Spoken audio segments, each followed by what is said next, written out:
안녕하세요. 한류의 신과 해외 반응을 소개하는 한류 클래스 TV입니다. 오늘은 K 오컬트 사극의 정점 넷플릭스 동궁 세계를 매료시키다란 주제로 이야기해보고 이 드라마에 열광하는 IMDb 사용자 반응까지 살펴보겠습니다.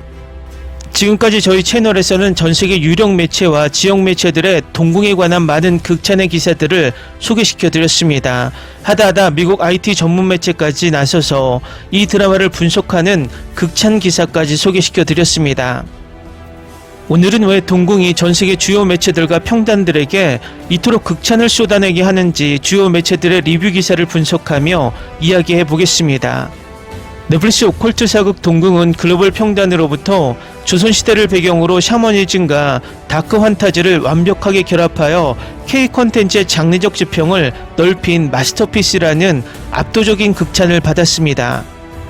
콜라이더, 타임, 스크린렌트, 홍콩 사우스차이나 모닝포스트 등 해외 유력 매체들은 신선한 크리처 비주얼과 서스펜스, 주연 배우들의 파괴력 있는 연기 앙상블을 집중 조명하며 킹덤을 잇는 차세대 글로벌 흥행작이자 웰메이드 스릴러로서의 가치를 조명하고 있습니다. K 콘텐츠의 영토 확장이 스릴러와 로맨스를 넘어 오컬트 잔혹사극으로 한 단계 더 진화했습니다.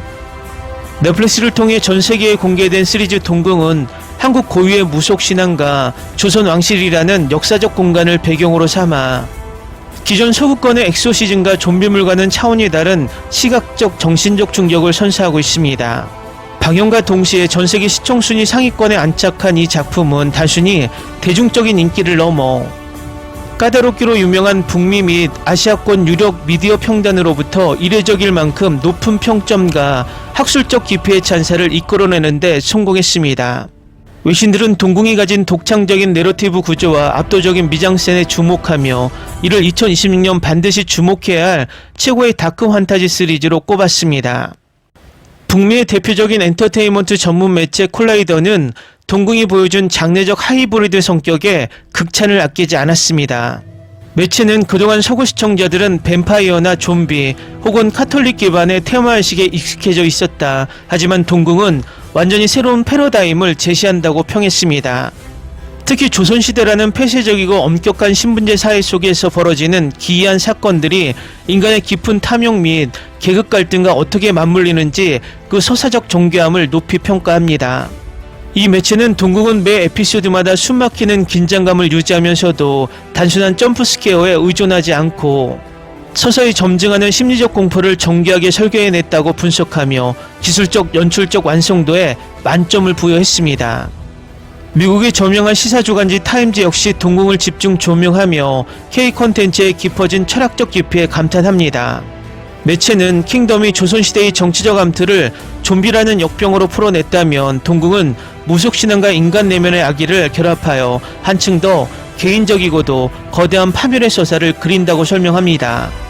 또한 작품 속에 등장하는 귀신과 원기 그리고 이들을 통제하려는 인간들의 이기심은 현대사회의 계급적 불안과 도덕적 해이를 거울처럼 비추고 있다며 단순한 오락용 드라마를 넘어선 깊이 있는 사회학적 텍스트로서의 가치를 높이 인정했습니다. 영화 및 팝컬처 전문 매체인 스크린렌트는 작품의 시각 효과와 크리처 디자인의 심층적인 분석을 내놓았습니다. 매체는 동궁에 등장하는 크리처와 악령의 비주얼 묘사는 기괴하면서도 숨이 턱 막힐 정도로 아름답다며 한국 특유의 한정서가 시각적으로 영상화된 방식에 감탄했습니다. 전통적인 한국 무속 의상과 소품 그리고 어두운 궁궐의 음영을 극대화한 촬영 기법은 해외 평단에게 강렬한 인상을 남겼습니다. 이 매체는 할리우드의 수많은 고예산 호러 영화들이 매너리즘에 빠진 상황에서 한국의 동궁은 정교한 세트 디자인과 최첨단 CG 기술을 결합해 시청자가 마치 그 기괴한 공간 속에 함께 갇힌 듯한 생생한 몰입감을 선사한다고 평가하며 다크 환타지 장르에 새로운 기준을 세웠다고 평합니다. 아시아권에서 가장 권위 있는 언론 중 하나인 홍콩의 사우스차이나 모닝포스트는 동궁이 아시아적 가치관과 보편적인 인간의 감정을 어떻게 전세계 관객에게 관통시켰는지에 주목했습니다. 매체는 동양의 샤머니즘은 서구인들에게 다소 낯설고 난해할 수 있는 소재임에도 불구하고 동궁은 치밀한 대본과 친절하면서도 감각적인 연출을 통해 문화적 장벽을 완전히 허물었다고 진단했습니다. 이후 조선 왕실 내부의 권력 암투라는 동양적 배경 위에 가족의 배신, 생존을 위한 사투라는 인류 보편적인 서사적 장치를 얹어 글로벌 흥행 동력을 확보했다며 동서양을 불문하고 누구나 깊게 몰입할 수밖에 없는 웰메이드 컨텐츠라고 극찬합니다. 외신들은 시각효과와 대본뿐만 아니라 주요 배우들의 파괴력 있는 연기력에도 아낌없는 찬사를 보냈습니다. 캐릭터들이 지닌 복합적인 내면과 입체적인 변화를 섬세하게 표현해낸 배우들의 열연은 작품의 현실감을 지탱하는 가장 큰 기둥으로 꼽았습니다. 평론가들은 악령과의 사투 속에서 미쳐가는 인간의 광기를 눈빛 하나로 표현해낸 주연 배우들의 연기는 소름이 돋을 정도라며 텍스트로만 존재하던 대사의 생명력을 불어넣은 연기 앙상블이 글로벌 관객들의 감정적 동질감을 자아내는데 결정적인 역할을 했다고 분석했습니다. 언어의 장벽을 뛰어넘는 감정의 스펙트럼이 전세계 시청자들을 화면 앞으로 끌어당겼다는 평가가 지배적입니다. 넷플릭스 동궁에 쏟아진 해외 유령 매체들의 극찬은 한국 콘텐츠가 이제 특정 장르나 포맷에 국한되지 않고 전세계 다크 판타지 및 오컬트 시장의 트렌드를 직접 선도하고 있음을 명백히 증명합니다. 전통적인 역사적 사실 외에 초자연적인 상상력을 결합하는 K-픽션 호러는 이제 하나의 강력한 글로벌 브랜드로 자리 잡았습니다. 동궁이 보여준 서사의 깊이, 시각적 경이로움, 그리고 인간성에 대한 묵직한 질문은 앞으로 제작될 글로벌 장르물에 지대한 영향을 미칠 것으로 보입니다. 전세계 평단이 입을 모아 찬사를 보낸 것처럼 동궁은 오컬트 사극의 정점이자 K 컨텐츠가 도달한 가장 높은 예술적 성취 중 하나로 역사에 기록될 것입니다. 다음은 IMDb 미국 리뷰 중에서 미국 오컬트 판타지와 동궁을 비교하는 댓글 반응만 찾아서 보겠습니다. 요즘 미국 판타지 드라마들은 시즌1 내내 떡밥만 던지고 아무것도 해결 안 해줘서 짜증났어요. 반면 동궁은 단 8부작 안에 동궁의 저주와 30년 전 비밀까지 속도감 있게 전부 몰아쳐서 풀어내더군요. 할리우드 작가들이 제발 한국 드라마의 이 깔끔하고 군더더기 없는 전개 방식을 배웠으면 좋겠습니다. 미국 제작사들은 기존 명작에 억지 PC 요소를 끼워 넣거나 정작 서사와 고증을 다 망쳐놓기 일쑤입니다. 하지만 동궁은 한국 고유의 샤머니즘과 조선시대라는 배경을 있는 그대로 가져와 완벽한 다크 판타지를 만들었어요. 원작을 파기하는 헐레벌떡한 미국식 리메이크보다 이런 독창적인 세계관이 훨씬 더 신선하고 매력적입니다. 수억 달러를 쏟아부은 할리우드 대작들의 CG가 최근 들어 왜 이렇게 조잡하고 가짜 티가 나는지 모르겠습니다. 동궁에 나오는 귀매나 꺼목소리 같은 크리처들은 귀기하면서도 숨이 막힐 정도로 시각적 디테일이 살아있어요. 미국 드라마들이 자본만 믿고 기술력을 낭비할 때 한국은 적은 예산으로도 압도적인 미장센을 뽑아내네요. 미국 장르물들은 아무리 진지한 공포 순간이어도 분위기를 깨는 마블식 농담을 던져서 몰입을 방해합니다. 하지만 동궁은 슬픔과 공포라는 감정을 시청자가 온전히 느낄 수 있도록 묵직하게 가라앉혀줍니다. 인물들의 한이 서린 서사에 깊게 몰입할 수 있게 만드는 이 감정선의 깊이가 너무 부럽습니다. 미국 드라마는 일단 첫 화부터 자극적인 배드씬부터 집어넣고 봐서 인물 간의 감정선이 전혀 와닿지 않아요. 동궁에서 구청과 생각이 보여지는 은근하면서도 서서히 스며드는 정신적 유대감이 100배는 더 설렙니다. 육체적 관계보다 감정적 친밀함에 집중하는 한국식 로맨스 빌드업이 훨씬 고차원적입니다. 요즘 미드의 남주인공들은 과도하게 마초적이거나 혹은 반대로 너무 무능하게 그려져서 정이 안 가요. 동궁의 구천은 귀신을 뵐 때는 압도적으로 강하지만 내면의 상처와 취약함을 솔직하게 드러낼 줄 압니다. 이런 입체적이고 건강한 캐릭터를 미드에서는 대체 언제쯤 다시 볼 수 있을지 탄식이 나옵니다. 미국 판타지의 악당들은 단순히 세계 멸망을 외치는 평면적이고 따분한 괴물인 경우가 많습니다. 동궁은 궁궐안의 권력 탐욕, 혈통의 저주 등 인간의 사형과 원한이 얽혀 악령이 되는 서사가 치밀해요. 악역마저도 미워할 수 없게 만드는 입체적인 대본의 힘에서 미국 드라마가 완전히 밀렸습니다.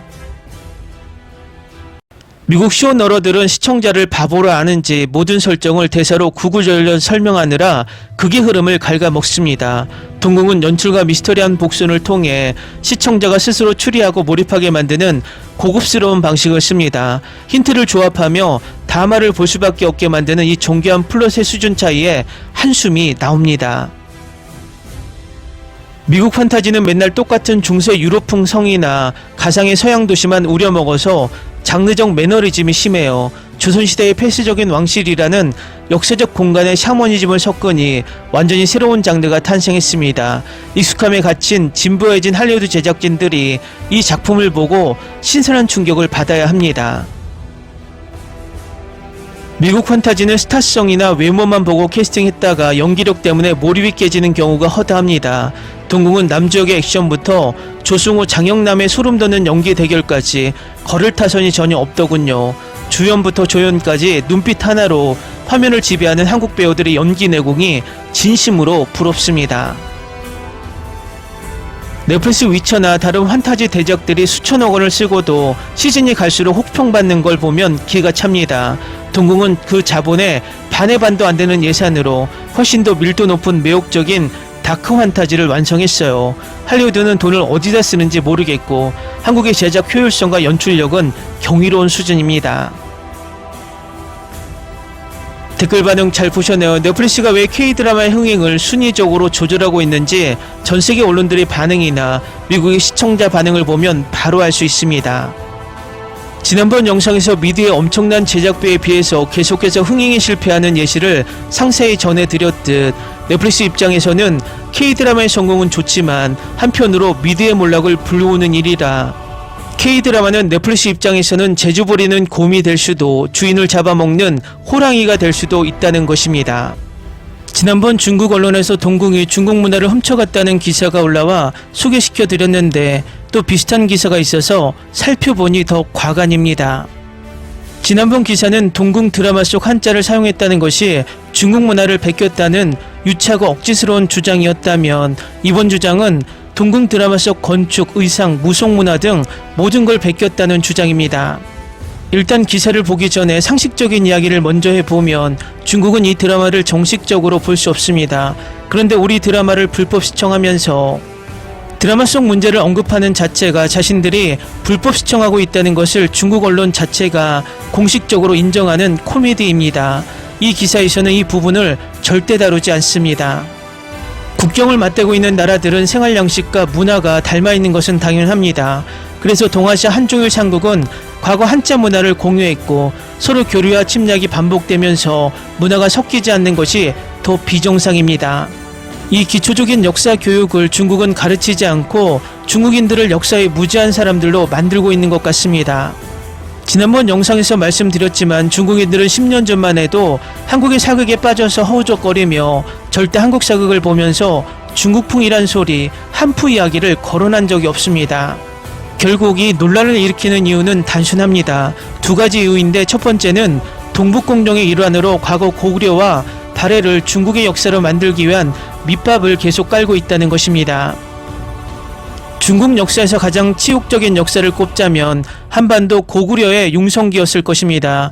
결국 이 치욕의 역사를 중국의 역사로 포함함으로써 중국 내에서 일어난 내전 정도로 만들고 싶어하고 또 하나는 향후 통일한국이 되면 북쪽에 붙어있는 연변자치주가 통일한국에 예속될까 노심초사하기 때문입니다. 결국 중국 더우반에는 우리나라 고구려 배경의 영화 드라마의 평점 스레드가 올라오면 바로 삭제됩니다. 중국은 역사적으로 볼 때 지금 공산국가의 주축인 한족이 중국 전국을 지배한 역사는 5,000년 역사 중 많이 잡아 몇백 년에 불과합니다. 대부분 식민 지배를 받은 치욕의 역사가 많습니다. 그 열등감이 한반도를 자칭 지배했다고 우기고 있는 명나라 시대를 엄청나게 띄우고 싶어하고 있다는 것입니다. 중요한 것은 중국의 역사 중 한반도를 단 한 번도 지구상 중국으로 표기한 적이 없다는 것입니다. 중국이 이야기하는 역사는 지금 전 세계가 미국의 막강한 군사력과 경제력으로 압박하고 있는 상황을 전 세계가 미국의 속국이라고 주장하는 것과 같습니다. 재미있는 것은 사실상 문화적으로 한류에 지배당하면서 지배당하는 중국이 역으로 한국이 중국 문화에 지배당하고 있다는 유치원 수준의 이야기를 진지하게 하고 있다는 것입니다. 지금 도대체 어떤 중국 드라마가 전 세계에서 인기가 있으며 어떤 중국의 C팝이 전 세계에서 인기가 있으며 어떤 중국 영화가 세계적 권위 있는 영화제에서 상을 타고 있을까요? 문화란 물과 공기와 같아서 위에서 아래로 뜨거운 곳에서 차가운 곳으로 흐르게 됩니다. 지금 중국이 한국이 중국 문화를 표절했다는 이야기는 문화가 아래에서 위로 흐르고 공기가 차가운 곳에서 뜨거운 곳으로 흐른다고 주장하는 것과 같습니다.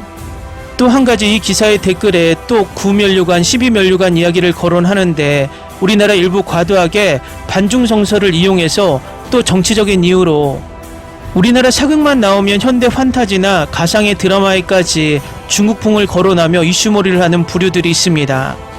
이들은 앞에서는 애국자 코스프레를 하면서 뒤로는 중국인들이 중국풍 논란을 일으킬 소스를 스스로 제공하고 있다는 것입니다. 제가 이런 주장을 하는 중국인들에게 하고 싶은 요점은 불법 시청하며 열등감에 빠져 유치원생만도 못한 역사 지식으로 표현의 자유도 보장되지 않아 오컬트 드라마조차 만들지 못하면서 정신승리는 그만하라는 것입니다. 본인들이 이런 말을 할 자격은 이 드라마를 정식으로 돈을 주고 구매해서 보면서 또 이런 세계적인 극찬을 받는 드라마를 제작한 후에나 할 수 있다는 것입니다. 각설하고 일단 동궁 중국풍 논란을 다루고 있는 중국 기사를 살펴보겠습니다. 요즘 넷플릭스에서 가장 핫한 한드 동궁이 오픈되자마자 한중 인터넷 커뮤니티가 발칵 뒤집히며 역대급 논란이 터졌습니다. 갈등의 핵심은 극중 등장하는 방대한 의상과 소품, 민속 설정, 그리고 시각 미학을 둘러싸고 전개됩니다. 한국 누리꾼들은 극중 모든 디자인이 조선의 전통 문화라고 강하게 주장하는 반면 수많은 중국 관객들은 드라마 곳곳의 핵심 요소들이 중화 고전 문화에서 비롯된 것이라고 지적했습니다. 이로써 동양 전통 미학의 정통성을 둘러싼 한판 설전이 본격적으로 폭발했습니다. 드라마가 방영된 지 얼마 되지 않아 해외 소셜미디어 플랫폼에서 한 한국 누리꾼이 공개적으로 목소리를 내면서 1차 여론 충돌이 촉발되었습니다. 이 누리꾼은 동궁의 의상과 궁궐 배경이 순수한 한국의 전통 스타일을 완벽하게 재현한 것이라고 주장했습니다. 그는 온라인상에서 수많은 시청자가 드라마 영상미를 두고 중국풍이라고 평가하는 것에 대해 강한 불만을 표시했습니다.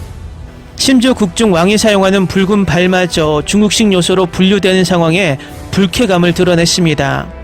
그의 관점에서 볼 때 드라마 속 한국 전통 고유의 요소를 마음대로 중국풍이라며 낙인 찍는 것은 한반도의 역사에 대한 무지와 이해 부족에서 비롯된 행동이라는 지적입니다. 이러한 발언이 알려지자 중국 누리꾼들은 즉각 격앙된 반응을 보였습니다. 중국 누리꾼들의 조목조목 반박, 드라마 속 곳곳이 중국 전통 고전 요소, 수많은 중국 시청자가 드라마를 N차 관람하며 중국 정통 문화와 완벽하게 일치하는 디자인 요소를 대거 정리해 공유하기 시작했습니다. 이들이 제시한 증거는 건축, 민속, 복식, 공포 연출 등 크게 4가지 영역에 걸쳐 있습니다. 첫 번째, 건축 및 세트. 중국 고건축과 흡사한 궁궐 양식극 중 동궁 궁궐은 붉은 벽 구조와 구불구불하게 이어진 회랑을 채택했으며, 두 번째, 테마 민속. 국중 주술 개념 전반이 중국 도교 풍속에서 유래, 해당 드라마의 핵심 테마 설정은 중국 민간 신앙의 구열 체계를 대고 차용하고 있다고 주장합니다. 세 번째, 복식과 문양, 교룡, 넓은 소매, 그리고 중국 전통 문양의 차용, 국중 왕실과 관료들의 의상을 둘러싼 논란이 특히 거세게 일고 있습니다. 네 번째, 공포 분위기, 전형적인 중식 잔혹미학의 시각적 기호, 깊은 궁궐 속 원원이라는 기본 스토리라인 외에도 화면 곳곳에 어스름한 붉은 등롱, 영혼과 통하는 구리거울, 자수노인 홀례복, 어두운 궁궐 회랑 등 중식 공포의 상징적인 시각 요소들이 대거 활용되었다 주장합니다. 표절 빼박 증거, 제작진의 중국인 스태프 참여 사실이 드러나 논란이 걷잡을 수 없이 확산되는 가운데 과거 소셜미디어에 올라왔던 게시글 하나가 누리꾼들에 의해 재조명되면서 이에 수많은 중국 누리꾼들은 중국 전통미학의 정통한 창작자가 제작에 참여했기 때문에 드라마 화면에 짙은 동양 고전풍의 영상미가 담길 수 있었던 것이라고 추측하고 있습니다. 그럼에도 불구하고 한국 측이 향후 홍보나 여론 대응 과정에서 문화적 뿌리를 지워버린 채 이 모든 시각적 성과를 순전한 한국 고유의 독창적 문화로 포장하려 했다고 지적합니다. 양국 여론에 극명하게 엇갈리는 관점, 한국 누리꾼들의 주류 입장이 드라마는 조선시대를 배경으로 하고 있으며 극중 모든 의상과 소품은 조선 왕조의 역사적 고증을 바탕으로 재현된 것이다. 과거 한반도는 고유의 전통 복식과 건축, 민속신앙을 독자적으로 발전시켜 왔으며 전통 사국풍 요소를 무조건 전부 중국의 문화라고 몰아붙이는 주장은 받아들일 수 없다는 입장입니다. 동양적인 사극 분위기만 보였다 하면 무조건 중국풍이라는 프레임을 씌우는 행위야말로 기본적인 역사 상식이 결여된 태도라고 지적합니다.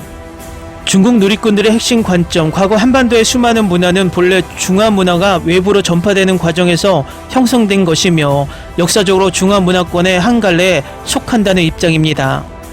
따라서 이번 작품의 문화적 원료나 출처를 명확하게 밝히지 않은 채 이미 완성된 형태의 중국식 민속 설정과 시각적 기호들을 그대로 가져다 쓴 점을 문제 삼고 있습니다. 기사 잘 보셨나요? 이 기사에 달린 중국 네티즌 반응입니다. 굳이 따질 필요 없다. 타국에서 우리 문화를 차용해주는 것 자체가 우리에게는 영광스러운 일이다. 마지막 회에 국왕이 등장했을 때 머리에 쓴 면류관의 류가 9개이던데 이거 제후국 신분 규격에 맞는 고증인가요? 흰옷을 입던 백의조선이자 상의가 짧았던 단위조선의 복식이 국중에서는 모두 색재가 화려한 의상과 소매가 넓은 장포 스타일로 변해버렸다. 베끼는 것까지는 그렇다 쳐도 스승의 지위를 인정해야 하는 거 아니야. 가져다 쓰면서 지들 거래 놓고 이제 와서 오히려 적반하장으로 나오네. 한복은 원래 치마끈을 가슴에 묶는 거 아님. 근데 지금은 다 아래로 내려서 허리에 맞췄네. 이거 그냥 한푸잖아. 한국도 이제 거의 다 한화되어 가네. 이제는 아주 대놓고 당당하게 훔쳐가네. 우리는 매일 도둑놈 잡아서 증거 들이밀며 화병만 나고 있는데 저것들은 훔치면 훔칠수록 아주 예술의 경지로 훔쳐가는구나.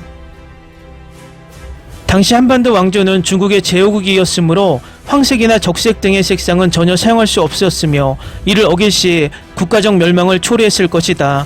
제후국의 신분으로 감히 용문양을 사용하는 것은 멸문지화를 당할 수 있는 대역죄에 해당하기 때문이다. 다음은 중국인들이 동궁을 보면서 느낀 진짜 감정, 중국 드라마 비교하며 자괴감에 빠진 댓글 반응입니다. 어이없네. 무슨 권리로 궁녀 원혼을 그냥 그렇게 죽인 거야. 한국은 진짜 서구 사상이 완전히 절여진 듯. 난 귀신이 황실 쓰레기들 다 찢어 죽이는 거 완전 찬성함. 전반적인 스토리는 반전도 많고 볼만한 듯. 근데 CG가 좀 깨서 아쉬움. 그냥 붉은 필터 하나 끼우고 치고받고 싸우는 게 다임. 전체적인 완성도는 킹덤에 비하면 한참 떨어지는 느낌. 최종 결론, 귀신은 무섭지만 나에게 아무런 해를 끼치지 않았고 사람은 무섭지 않았는데 정작 나를 만신창이로 만든 건 사람이었다. 이슈는 단순한 초자연적 드라마가 아니라 왕실 가족의 은유입니다. 이건 권력의 피비린내 나는 속성, 그리고 표면적인 세계와 이면의 세계를 은유함, 사실상 왕실의 밝은 면과 어두운 면을 비유하는 것이며 작품 전체를 관통하는 핵심은 바로 왕실의 추악한 비밀임. 보면서 김건희 연기했으면 하는 생각이 계속 떠올라.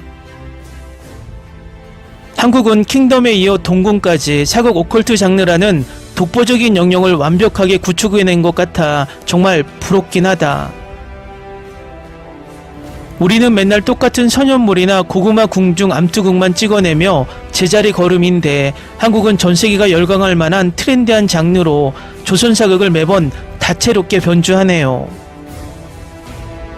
솔직히 전세계 넷플릭스 순위를 휩쓸며 K드라마의 저력을 다시 한번 증명하는 모습을 보니 중국 드라마 팬으로서 솔직히 부러운 마음을 감출 수가 없다.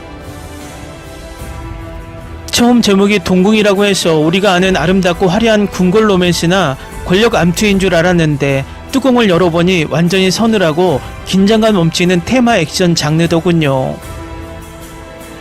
궁녀라는 신분을 귀신의 소리를 듣는 감지자로 설정하고 남녀 주인공을 두 세계를 오가는 테마사로 엮어낸 기획력 자체가 너무 참신하고 충격적입니다.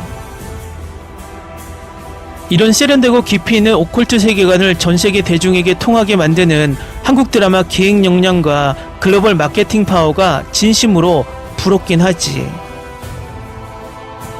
넷플릭스에서 동궁을 보는데 붉은색 필터를 사용해 현실과 이면의 귀의 세계를 시각적으로 분리한 연출이 정말 예술이었어. 우리 중국 고장극들도 자본은 차고 넘쳐서 매번 화려한 CG를 떡칠하지만 왜 이런 감각적이고 압도적인 미장센은 흉내조차 내지 못하는 걸까요? 중국이 돈으로만 바른 3류 그래픽보다 영리한 연출과 색감 활용으로 괴기하면서도 서늘한 동양적 공포를 완벽히 구현해낸 한국 제작진의 감각이 너무 세다. 나는 무엇보다 중국 배우들과 비교되는 게 한국 드라마는 남주혁, 조승우 같은 톱 배우들이 연기 변신을 두려워하지 않고 이런 파격적인 크리처 장르물에 거침없이 뛰어든다는 게 참 대단하다고 생각해. 조승우의 그 속내를 알 수 없는 서늘한 군주 연기야 군 전역 후 테마사로 완벽히 변신한 남주혁의 날 것 그대로의 액션을 보는 내내 감탄만 자아내게 만듭니다. 그러게요. 정작 중국의 탑스타들은 이미지 망가질까봐 맨날 하얗고 뽀얀 필터 속에서 로맨스만 찍고 있으니 배우들의 스펙트럼 차이에서도 부러움을 느끼게 만드네요. 한국식 오컬트의 장인이라 불리는 손도게스트 작가진이 참여했다고 해서 기대했는데 역시나 인간의 추악한 죄와 귀신의 원한을 엮어내는 솜씨가 명불허전입니다. 이런 탄탄한 장르물 전문 작가진이 사극이라는 폐쇄적 공간을 활용해 전세계 시청자를 들었다 놨다 하는 창작 생태계가 몹시 부럽습니다. 동공이 넷플릭스 공개와 동시에 글로벌 탑10에 진입하고 수십 개국에서 1위를 차지했다는 뉴스를 보았습니다. 중국에도 훌륭한 고장극 지적재산권이 널려 있지만 글로벌 플랫폼인 넷플릭스의 유통망을 타고 전 세계에 동시다발적으로 문화적 영향력을 뻗치는 한국이 늘 부러운 대상일 수밖에 없습니다. 우리 드라마들은 해외 수출돼도 아시아권 일부 플랫폼이나 유튜브에 머무는데 전세계 안방극장을 한 번에 장악하는 침투력은 정말 대단합니다. 한국 사극은 매번 한복의 우아한 아름다움뿐만 아니라 극중 소품과 궁궐의 어두운 이면까지도 시각적으로 너무 매력적이게 포장해냅니다. 동궁을 본 서양 시청자들이 한국의 전통가옥 구조와 궁궐 문화에 관심을 가지며 SNS에 글을 올리는 걸 보면 질투가 날 정도로 부럽습니다. 전 세계인들에게 자연스럽게 자국의 전통 문화를 힙하고 세련된 콘텐츠로 각인시키는 문화 수출 능력이 부러울 따름입니다. 가장 부러운 점은 한국 제작진이 귀신, 저주, 왕실의 타락 같은 자극적인 오컬트 소재를 아무런 제약 없이 자유롭게 표현할 수 있다는 점입니다. 중국이었다면 귀신이나 미신은 광학적으로 존재할 수 없다는 광전 총국의 검열에 걸려 애초에 대본 단계에서 반려됩니다. 그래서 중국 드라마는 결말에 가서 환각이었다고 얼버무렸을 겁니다. 창작자가 상상력을 온전히 발휘해 피와 저주가 도사리는 공포의 무대를 완성할 수 있는 자유로운 제작 환경이 진심으로 부럽습니다. 드라마 도입부에서 오직 죽은 자만이 왕국을 떠날 수 있다는 대사와 함께 세자들이 잔인하게 의문사하는 연출을 보고 정말 숨이 멈추는 줄 알았습니다. 우리나라에서는 군주제의 어두운 면을 이렇게 대놓고 비판하거나 역사적 공간을 잔혹한 유혈사태의 무대로 쓰는 것 자체가 사상검열의 대상입니다. 권력의 추악한 이면을 은유와 상징을 통해 날카롭게 꼬집는 웰메이드 장르물을 아무 눈치 안 보고 만들 수 있는 한국의 환경이 너무 부럽네요. 중국 드라마 시장은 역사 왜곡이나 사상 통제라는 잣대로 창작자들의 손발을 꽁꽁 묶어두니 매번 양산형 고장극만 나올 수밖에 없는 구조죠. 세계 시장을 타깃으로 창작의 한계를 매번 깨부수는 한국 드라마들의 과감한 시도가 부럽고 우리 현실은 안타깝습니다. 우리는 심의 기준이 하도 까다로워서 귀신의 외형이나 유혈 묘사도 전부 모자이크로 하거나 가이드라인에 맞춰 순화시켜야 하니 몰입도가 확 떨어지죠. 한국은 정부나 플랫폼이 창작자들의 발목을 잡는 게 아니라 오히려 글로벌 무대로 나아갈 수 있도록 전폭적으로 판을 깔아준다는 느낌을 받습니다. 동궁처럼 완성도 높은 한국형 장르물이 나올 수 있는 건 표현의 개방성과 유연한 문화적 토양이 뒷받침되기 때문이겠죠. 재능 있는 중국의 제작진들이 검열을 두려워해 안전한 로맨스 뒤로 숨지 않아도 되는 날이 올지 한국을 보며 부러움과 자괴감만 듭니다. 한국의 전 세계적인 성공 소식을 들을 때마다 기쁘면서도 우리 콘텐츠 시장의 폐쇄성 때문에 가슴 한구석이 씁쓸해집니다. 우리는 넷플릭스를 정상적인 방법으로 보지도 못하는데 한국은 글로벌 플랫폼과 손잡고 매번 문화적 전성기를 갱신하고 있으니까요. 전 세계 시청자들과 실시간으로 소통하며 문화 트렌드를 선도하는 한국 콘텐츠 시장의 역동성이 진심으로 부럽습니다. 귀신보다 더 무서운 것은 살아있는 사람의 비밀과 욕망이다라는 주제의식이 드라마 전체를 관통하는 정교함에 감탄했습니다. 단순히 칼로 귀신을 베는 1차원적인 테마 액션을 넘어 대비와 왕의 대립 등 전체적 인간군상의 추악함을 복합적으로 녹여냈어요. 장르물의 껍데기를 쓰고 깊이 있는 인간주의나 정치 스릴러를 능숙하게 배합하는 한국 드라마의 깊이 있는 각본력이 대단합니다. 한국은 오징어 게임이나 중증 외상센터 같은 현대물뿐만 아니라 이제는 사극 장르까지 완벽하게 글로벌 규격으로 포맷화하는 데 성공했는데 어떤 소재를 가져와도 한국형이라는 독창적인 색깔을 입혀 전 세계 전 연령층이 즐길 수 있는 세련된 상품으로 만들어냅니다.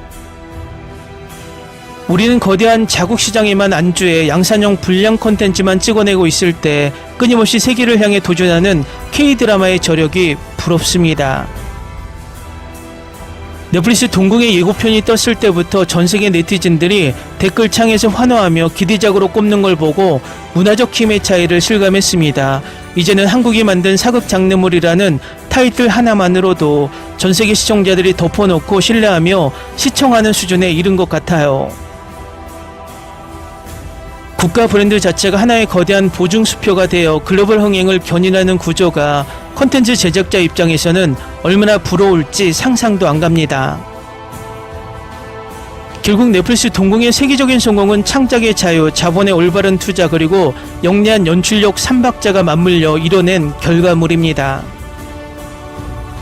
중국 드라마가 아무리 스케일을 키워도 사상적 검열과 플랫폼의 한계에 갇혀 우물한 개구리로 남는 한 이 격차는 좁혀지지 않을 것 같아 슬픕니다.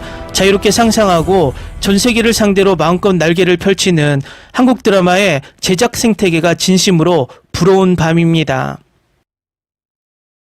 다음은 동궁을 일본 오컬트 장르와 비교하는 일본 시청자 반응을 살펴보겠습니다.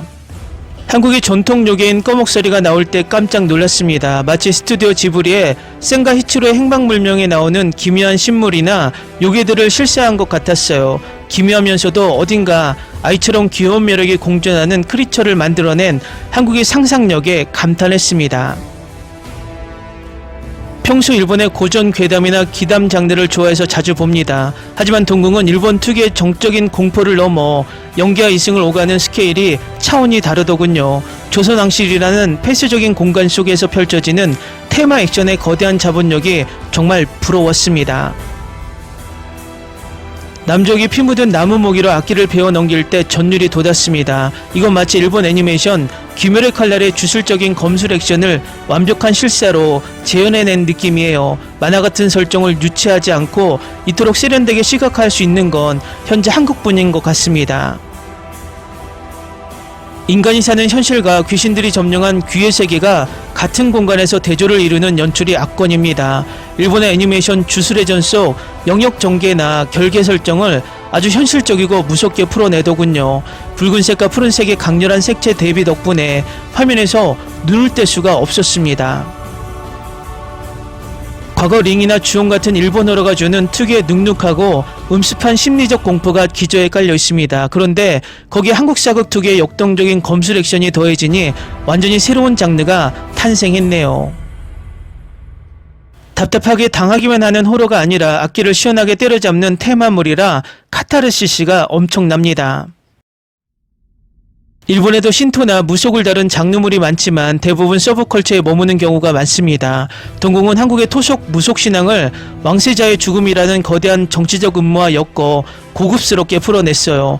정통사극의 묵직한 오컬트의 기괴함이 이렇게 잘 어울릴 줄은 몰랐습니다. 처음엔 넷플릭스의 기묘한 이야기나 할리우드 영화 콘스탄틴의 아류작이 아닐까 의심했습니다. 하지만 뚜껑을 열어보니 조선시대라는 시대적 배경과 동양적 사후세계관이 독보적인 아우라를 뿜어내더군요. 클리셰를 한국적인 색채로 완벽하게 재해석해낸 연출가와 작가들의 능력이 대단합니다. 일본 영화계가 반성해야 할 정도로 그래픽 퀄리티의 차이가 극명하게 느껴진 작품입니다. 귀매들이 등장하는 장면이나 세상이 뒤바뀌는 연출의 CGI가 부자연스러움 없이 그게 완전히 녹아들었어요. 마치 할리우드 블록버스터 오컬트 영화를 스크린으로 보는 듯한 높은 완성도였습니다. 서양이 잔인하기만 한 슬래셔 무비와는 차원이 다른 서늘함을 줍니다.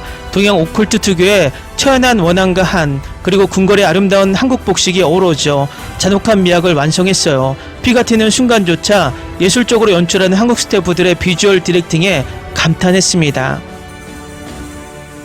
드라마를 보는 내내 어린 시절 보았던 고전 만화 이누야사의 세계관이 겹쳐 보였습니다. 인간과 요괴의 경계, 그리고 저주받은 운명에 맞서 싸우는 주인공들의 서사가 딱 그렇거든요. 만약 일본에서 이런 요괴 사극을 실사했다면 절대 이 정도의 진지함과 퀄리티를 내지 못했을 겁니다.